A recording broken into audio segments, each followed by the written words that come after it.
अगर आप एक साथ मिला देते हैं तो इम्पॉसिबल बन जाता है। लेकिन अगर इसी इम्पॉसिबल को आई प्लस एम प्लस पॉसिबल में कन्वर्ट कर देते हो तो सीधे और साधारण भाषा में ये वर्ड होता है कि आई एम पॉसिबल, मैं पॉसिबल हूं। तो साथियों, आपको अपने ऊपर एक विश्वास होना चाहिए कि ये पॉसिबल है, ये चीज हो सकती है। तो आपको ये सभी चीजें आपको नेटवर्क मार्केटिंग इंडस्ट्री में काम करते समय प्रॉपर रखना चाहिए। अब हम आगे बात करेंगे टाइम मैनेजमेंट। जी हाँ साथियों, एक लीडर के लिए टाइम मैनेजमेंट बहुत बड़ा पार्ट होता है। एक लीडर के लिए टाइम मैनेजमेंट उसकी जिंदगी में बहुत बड़ा हिस्सा रखता है, बहुत बड़ा पार्ट रखता है। आपने किसी व्यक्ति को टाइम दिया, चाहे वो आपका अपलाइन हो, चाहे वो आपका डाउनलाइन हो, चाहे वो आपका क्रॉस लाइन हो, किसी भी व्यक्ति को अगर आप अपनी जिंदगी में समय दे रहे हैं तो सबसे पहले साथियों आपको अपने समय का पंक्चुअल बनना पड़ेगा। आपको टाइम मैनेजमेंट करना पड़ेगा। बहुत सारे साथियों को आपने देखा होगा, सुबह उठते हैं केवल फोन कॉल पे लगे रह जाते हैं, फोन कॉल पे लगे रह जाते हैं, पता चलता है कि 2 बज गए फोन कॉल करते करते। उनका पूरा टाइम मैनेजमेंट क्या हो गया, चेंज हो गया। यानी उन्होंने जो टाइम मैनेजमेंट बनाया उस टाइम मैनेजमेंट के लिए प्रॉपर टाइम मैनेजमेंट आपको देना होगा। आपको अपनी टीम के साथ टाइम मैनेजमेंट देना पड़ेगा। जहां पे आपने मीटिंग के लिए टाइम दिया उस मीटिंग का टाइम मैनेजमेंट देना होगा। आपको अपने पर्सनल जो वर्क है उन चीजों के लिए टाइम मैनेजमेंट प्रॉपर करना पड़ेगा। आपके एजुकेशन के लिए आपको टाइम मैनेजमेंट देना पड़ेगा। तो टाइम मैनेजमेंट एक लीडर की जिंदगी में बहुत महत्वपूर्ण चीज है। तो सबसे पहले टाइम मैनेजमेंट को मैनेज करने के लिए आपको क्या करना है? टाइम मैनेजमेंट को मैनेज करने के लिए आपको डेली का एक शेड्यूल रेडी करना पड़ेगा। जी हाँ साथियों, डेली का एक शेड्यूल रेडी करना पड़ेगा। Try not to multitask. कई बार क्या होता है, बहुत सारे टास्क करने की कोशिश करते हैं, एक तरफ से फोन भी कर रहे होते हैं, दूसरी तरफ से ब्रश कर रहे होते हैं। पता चलता है एक तरफ से हम किसी और से बात कर रहे होते हैं, दूसरी तरफ से कॉपी पेन में कुछ अपने दिमाग में कुछ और लिख रहे होते हैं। तो इस तरह का मल्टीटास्क करने की कोशिश ना करें, कई बार इनमें गलतियां होती है। तो आपको हमेशा एक शेड्यूल बनाना है और उस शेड्यूल को हमेशा एग्जीक्यूट करना है बिल्कुल तरीके से। Set time limits for task. आपने जो टाइम लिमिट्स बनाया है, जो टास्क बनाया उस टास्क के लिए भी आपका एक टाइम लिमिट्स होना चाहिए कि मैं मूवी 1 घंटे देखूंगा, मैं बाहर अपने माइंड को फ्रेश करने के लिए, थोड़ा रिलैक्स देने के लिए 1 घंटे का योगा करूंगा या 15 मिनट का योगा करूंगा। सुबह मेरा 10 से 15 मिनट या 1 घंटे के अंदर मेरा मेरा जो पर्सनल वर्क है वो मेरा कंप्लीट हो जाना चाहिए। इस समय मैं ऑफिस चला जाऊंगा या इस समय मैं आज के दिन इस व्यक्ति के पास मिलने जाऊंगा। तो इस तरह जो आपने टाइम शेड्यूल रेडी किया है वो बिल्कुल एक प्रॉपर टाइम के अनुसार आपका रेगुलरली ब्रेक्स होने चाहिए आपके सिस्टम में। आप काम करते करते कई बार क्या होता है साथियों, देखिए मैंने तो बहुत सारे साथियों के पास देखा भी है कि कई बार ज्यादा काम करते करते क्या क्या होता है, अपने आप से लगता है यार बहुत सारा पजल्स हो गया। मैं इस पजल्स को दूर करने के लिए लोग क्या करते हैं, टाइम स्पेंड करते हैं। कुछ लोग अकेला रहना पसंद करते हैं, कुछ लोग शांत वातावरण में घूमना, एक शांत जगह पे बैठना, इन सब चीजों को पसंद करते हैं। तो इस तरह के अगर आप अपने माइंड को रिलैक्सेशन देने के लिए कुछ करते हैं तो ये रेगुलरली करते रहना चाहिए, रेगुलरली करते। उस क्वेश्चन का आंसर सबसे पहले कि सर मैं आज के दिन 5000 वीवी कंप्लीट करूंगा, तो सबसे पहले जो वो सिंपल टास्क है जो आपके पास है उस टास्क को कंप्लीट करो। अन्यथा अगर आपने वाला था वो बिजनेस भी किसी ना किसी कारण। Skill development. जी हाँ साथियों, आप सभी साथी बिल्कुल बड़े ध्यान से इसको सुनते रहिएगा, समझते रहिएगा। और जो भी आपको मैं आज प्रेजेंटेशन दे रहा हूं वो आपकी जिंदगी में बहुत इम्पैक्ट करेगा। किसी के पास अलग अलग स्किल्स होते हैं, अपने अंदर स्किल्स को डेवलप करना पड़ेगा।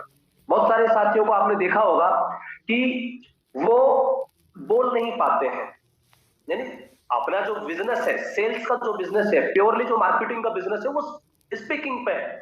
आपकी पब्लिक स्पीकिंग क्या है, आप क्या बोल रहे हैं, आप कैसा बोल सकते हैं, कितना बोल सकते हैं।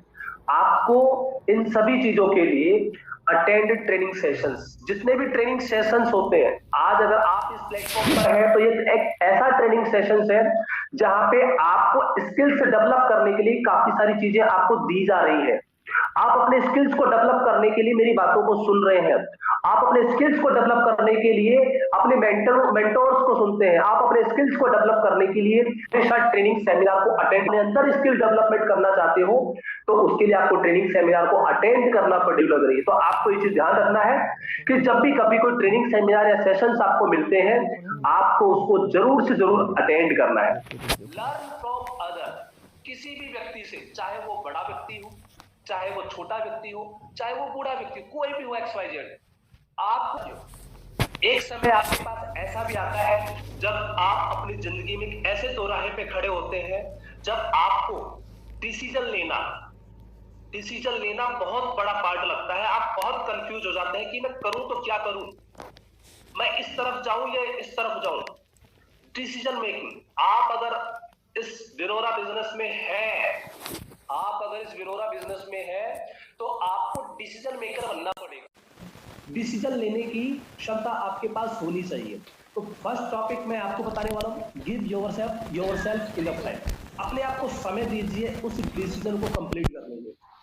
पहला, अपने आप को समय दीजिए, नहीं इनफ समय। ये नहीं कि आपने उस समय में इतना समय दे दिया कि आपकी सारी उम्र उस डिसीजन को चूज करने में लग गई है। एक डिसीजन को देने में जो समय लगना चाहिए उससे ज्यादा समय नहीं लगना चाहिए। ये नहीं कि आपने अपनी पूरी उम्र बिता दी। कल को आपके बच्चे पूछे कि सर कौशल सर विनोरा कर रहे थे सर, तब आप कहां थे पापा? तब आप बोलोगे तब बेटा मैं देख रहा था कि कौशल जी क्या कर रहे हैं। जी हाँ साथियों, तो आपके पास आपकी डिसीजन मेकिंग की पावर होनी चाहिए और उस पावर को आपको यूज करना पड़ेगा। गेट ऑल द फैक्ट्स, जितने भी फैक्ट्स हैं उन फैक्ट्स को एडॉप्ट करना पड़ेगा, फ्लेक्सिबल बनना पड़ेगा। ये नहीं कि मैं तो अकड़ गया हूं, मैं तो इसी रास्ते पे जाने वाला हूं, मेरा पैर तो इस रास्ते घूमने वाला ही नहीं है। साथियों, आपको फ्लेक्सिबल बनना पड़ेगा। जिस पेड़ में फल होते हैं वो पेड़ झुका हुआ नजर आता है, इस चीज को नोट कर लीजिएगा। और उसी पेड़ पे लोग पत्थर भी मारा करते हैं उन फलों को खाने के लिए, नोट कर लीजिए। बहुत बड़ी बड़ी बातें हैं, अगर आपने अपनी जिंदगी में सुना होगा, सीखा होगा, तो ये बहुत बड़ी चीजें हैं। कि ये डायरी अपने पास एक डायरी रखिए, हर टॉपिक को मेंटेन करिए, लिखिए। कंसीडर ऑल द पॉसिबिलिटीज, जो भी पॉसिबिलिटीज बनती हैं आप उन पॉसिबिलिटीज को कंसीडर करिए। जब भी कभी आप इस बिजनेस में आने की सोच रहे हो, जो भी साथी आज हमारे साथ इस बिजनेस में नए हैं, उन सभी साथियों के पास एक ऐसा दोराहा आकर खड़ा है कि मैं विनोरा करूं या मैं पुरानी कंपनी में रहूं, या मैं विनोरा करूं या मैं पुरानी कंपनी में करूं। आपके पास आज एक स्पेशल एक मैसेज है कि ये जो पॉइंट्स आप देख पा रहे हैं, इन पॉइंट्स को आप फॉलो कर लीजिए, आपका डिसीजन टेकिंग का जो पावर है ऑटोमेटिकली जनरेट हो जाएगा। रिफ्रेम द प्रॉब्लम, जो प्रॉब्लम है उसको रिफ्रेम करिए, उसको दूर करिए। कोई जबरदस्ती नहीं है कि आप प्रॉब्लम के साथ आगे बढ़े। तो आपको अपना डिसीजन मेकिंग की जो पावर है उस पावर को मेंटेन करना होगा, उसको आगे चलना होगा। और उस चीजों के बाद जब आप इस बिजनेस में आते हैं, इस बिजनेस को करते हैं, तो काफी सारे ऑब्जेक्शंस आते हैं, ऑब्स्टेकल्स आते हैं कि ये परेशानी आ गई सर, आज मेरे साथ ये हो गया सर, मेरी टीम ने मुझे आज ये कह दिया, जब मेरी टीम में ये प्रॉब्लम आ गई सर, ये कैसे होगा, मुझे तो समझ में नहीं आ रहा, मैं तो काम नहीं करूंगा। इस तरह की बहुत सारी परेशानी आपके पास आती है और आप थक हार करके कई बार इस तरह की बातें भी करते हैं कि मैं तो कुछ नहीं करूंगा सर, मैं तो छोड़ दूंगा, मेरे से काम नहीं होता, मेरी टीम मुझे परेशान करती है, मेरी टीम मेरी कहना नहीं मानती है। तो साथियों, इस तरह के जितने भी ऑब्जेक्शंस आते हैं ना साथियों, इन सभी ऑब्जेक्शंस को हैंडल करना ऑब्जेक्शन हैंडलिंग कहलाती है। और ऑब्जेक्शन हैंडलिंग के लिए आपको कुछ टॉपिक या कुछ पॉइंट मैं बताने वाला हूं जो आपके बहुत हेल्प करेगी। सबसे पहले, बी एन एक्टिव लिसनर। जी हाँ साथियों, आप एक अच्छे श्रोता बनिए। कहा जाता है कि एक अच्छा श्रोता ही एक अच्छा वक्ता बनता है। तो आपको अपनी टीम की परेशानियों को सबसे पहले सुनना है।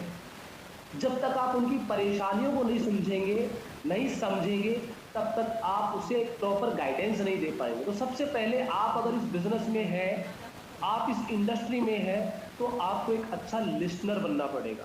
ये नहीं कि सामने वाला कुछ बोल रहा है और उसकी बातें खत्म होने से पहले आप बस बोलते जा रहे हो। अगले को सुनने की कोई सीमा ही नहीं है कि उसकी सुनने में क्या करूँ, नहीं जाती। आपको सुनना पड़ेगा, आपको सीखना पड़ेगा। तो इस पर समझिए, यदि आप इस बिजनेस में हैं, आप अगर एक अच्छे अपलाइन बनना चाहते हैं, तो सबसे पहले अपने हर पार्टनर का सुनना सीखें कि मेरा पार्टनर मुझे क्या बोलना चाह रहा है, मेरा मैनेजमेंट मुझे क्या बताना चाह रहा है। ये अप्लाई मुझे क्या सिखाना चाह रहे हैं, इन सभी चीजों को आपको क्या करना पड़ेगा, एक अच्छा लिस्टर बनना पड़ेगा। Repeat back what you here, आप उन सभी चीजों को वापस रिपीट करो जो आपने सुना है। कई बार होता है कि हम एक बात सुनते हैं और हमारे माइंड में वो चीज घुसती है, यार उसने वो कह दिया, उसने वो कह दिया। आप सोचो यार उसने मुझे कहा है, मैंने जो सुना है उसको चेक करो क्या है, आइडेंटिफाई द ट्रू ऑब्जेक्शन।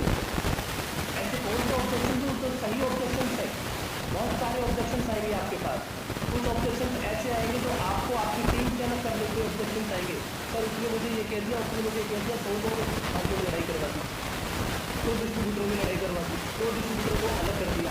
तो साथियों इस तरह के बहुत सारे ऑब्जेक्शन आएंगे, तो आपको क्या करना है, आपको ट्रू ऑब्जेक्शन, सत्य ऑब्जेक्शन को आइडेंटिफाई करना है, क्या ये ऑब्जेक्शन सही है या नहीं है। यदि वो सही ऑब्जेक्शन हो तो आपको उसके अनुसार वर्क करना है, और यदि वो गलत ऑब्जेक्शन हो तो आपको उसके अनुसार फॉलो करना है। इस चीज को आपको ध्यान देना है। इसके बाद आप देख पा रहे हैं follow up with open ended question. जी हाँ साथियों, बहुत सारे क्वेश्चंस आपके पास आते होंगे, आप उन सभी क्वेश्चंस का फॉलो अप लीजिए। क्या आपकी इस प्रॉब्लम का सॉल्यूशन हो गया है, नहीं हो गया, जो ओपन प्रॉब्लम है उसको क्लोज केस तक लेके जाइए। जिस तरह आज कंपनी अपनी प्रॉब्लम्स के सॉल्यूशन के लिए टिकट ओपन करती है, टिकट ओपन को फिर उसको टिकट को क्लोज करती है कि नहीं हमारा ये टिकट क्लोज हो चुका है, तो उसी तरह आपके पास भी क्या होना चाहिए, एक ऐसी बुक होनी चाहिए, एक ऐसी चीजें होनी चाहिए जो आपके पास नोट रहे कि आपकी टीम से अगर कोई क्वेश्चन है, वो क्वेश्चन ओपन है, तो उस क्वेश्चन का एंड भी होना चाहिए। ये नहीं कि वो क्वेश्चन सालों साल उसे झेलते हुए लेते हुए आगे बढ़ रहे हैं, नहीं, आपको उसको वही क्लोज करना है। जब तक आप उस क्वेश्चन को वहां क्लोज नहीं करेंगे तब तक आप आगे नहीं बढ़ पाएंगे। तो इस तरह आपको ऑब्जेक्शन हैंडलिंग करनी है ताकि आप अपनी टीम के ऑब्जेक्शंस को बिल्कुल इजीली वाइज कर सकें। गोल सेटिंग, आपको अपना गोल सेट करना होगा। क्या करना होगा साथियों, आपको अपना एक गोल सेट करना होगा। बहुत सारे साथियों को बोला जाता है आज क्या करोगे, आज तो मैं सर में छक्का चौका लगा दूंगा, आज